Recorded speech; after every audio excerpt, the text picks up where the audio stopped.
morning everyone, and welcome back out to the bush block. Just doing some edge painting in the bedroom container at the moment. Just trying to neaten up these windows, those second-hand windows. Just painting the edges, just done a first coat with an acrylic, I think it's acrylic or enamel oil-based paint, which will stick better to the aluminium. They're coming up quite well. I've got to do the top section there. This one over here, I've got some gloss black to do that one in, just where the silicone went with that, and that'll neaten that up nicely. I'll just put this down. Watch that out. So it's just a oil-based enamel, I don't know if you can see that, just a gloss white. As we got all the windows second hand, they're a bit scuffed in areas, but no, they're coming up quite nicely. So we've got this glass sheeting here. We've got our shower unit arrived, which I've started to put together. We'll go into the bathroom. You can see there, it's a corner shower unit. Actually had to order this one over the net. Tried a lot of places in town to get a curved corner shower unit and just couldn't get one. They were all square, and we didn't want a square unit, otherwise we'd have the angle sticking out into the middle of the room, a sharp point to hit. This unit isn't the best quality that I've seen. Comes with a lot of cheap fittings, and there's a few modifications I've had to do. We'll have a quick look at it. On the back, for example, we'll just go out. Obviously this will be pushed back. Let's see if I can just get out. They've got this clear tubing, and on the end of it they've got push-on fittings and these irrigation type clips. And I wouldn't trust them in the wall under pressure at all, and especially with hot water running through this stuff. It looks to be reinforced, but I'll be replacing this with steel braided line. You get that PEX, it's a poly but it's covered in stainless steel braid, because there's no way I'll be using them behind the wall. They are not on the pressure side, they're on the outlet side to the shower, but you still get a fair bit of pressure as it's running to the shower. So I'll be replacing both these lines with a stainless braided line.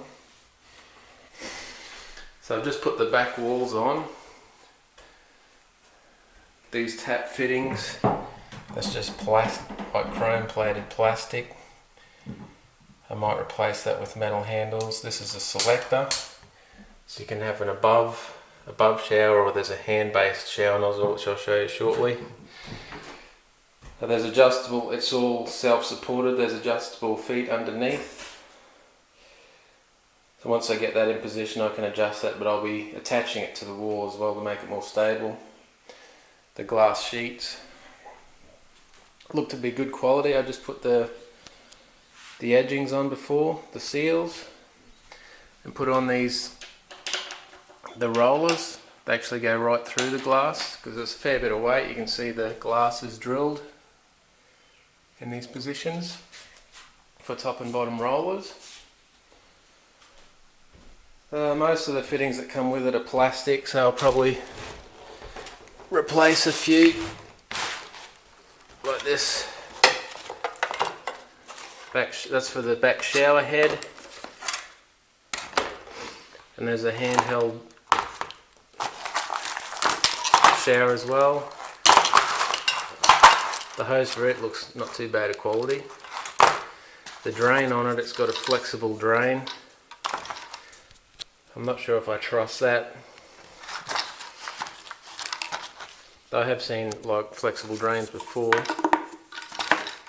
Obviously it's not under pressure, it's just your gravity water, wastewater going out. But I'll decide if I'm going to use that or not. Let's see what else I can get. We've got handles for the door, and that's the through fitting through the back that this connects onto. It's only a cheap looking plastic as well. It is on the shower side. I don't know whether or not I'll try it, or I might just replace that with a metal chrome fitting. I don't really want to hook it all up and have to pull it back out in a few months because I've got leaks. The other problem we've got, I can see where these mounting holes are, if you can see them there. I don't have enough height to go up to the ceiling, I'm hitting the ceiling. But what I can do, this mount, if I use this for fitting, that's just a support that slides. I can use that top hole and slide this down and do another hole, drill another hole underneath and fill this hole in. But I have to go into town tomorrow for work anyway. I normally don't go into town unless I have to. But I've got to go in for work, so I'll go into the hardware store and plumbing supplies and see what other fittings I can get. I had it pushed back yesterday and I've marked where the centre, well, have a quick look, where that centre drain is. Once it's pushed back into position, I drill the hole. There's just a screwdriver through the hole so I can see it from underneath. And you can see this mark here, that's a steel beam under the container. So I do have to come this way and put my drain hole in this side of the steel beam. There's about a 10-inch gap from there to the next steel beam. There's about 10 inches between each set of beams. It just happens that that's right there. There's also the power cables underneath running through here. We'll have a quick look underneath. Might have to get a torch. Oh, there's one there. There's an adjustable foot on the steel frame of the shower. And there's a bit of clearance underneath. That's why they give you that adjustable waste pipe where you can route it. But yeah, I don't know if I like it. I have seen flexi pipes like that before. I might end up using it, but we'll wait and see. For the hot and cold water, I'm just going to run, I've got to use a flexible pipe. I can't use copper because I've got to connect it all up first and then push the shower back in position. So obviously I can't use copper. I need something flexible, so I'll just be using that PEX pipe, they call it, PEX, which is, you can get it in different, it's rated up to 70 degrees and it's all passes regulations there. So I'll just run that through the floor, run up the cold and hot. So I've just got 3 holes. I'll have the drain and the cold and hot running up, and I'll just run them down through the floor for now, and I'll just cap them off underneath just so I can get this shower installed. So I've sort of got to get all that pipe work done before I can put that back in position, before I can install the front glass. There's 2 square sheets of glass there which are fixed, and there are 2 curved sheets of glass, and there's one over there behind the cat toy. So the cat's not in here at the moment, it's in the caravan, still in the caravan. We're wanting to get a couple fans to move in here.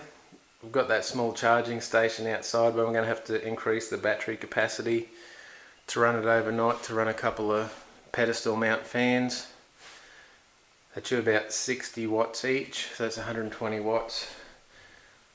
So I need a decent battery just to run them overnight, just to give us some airflow.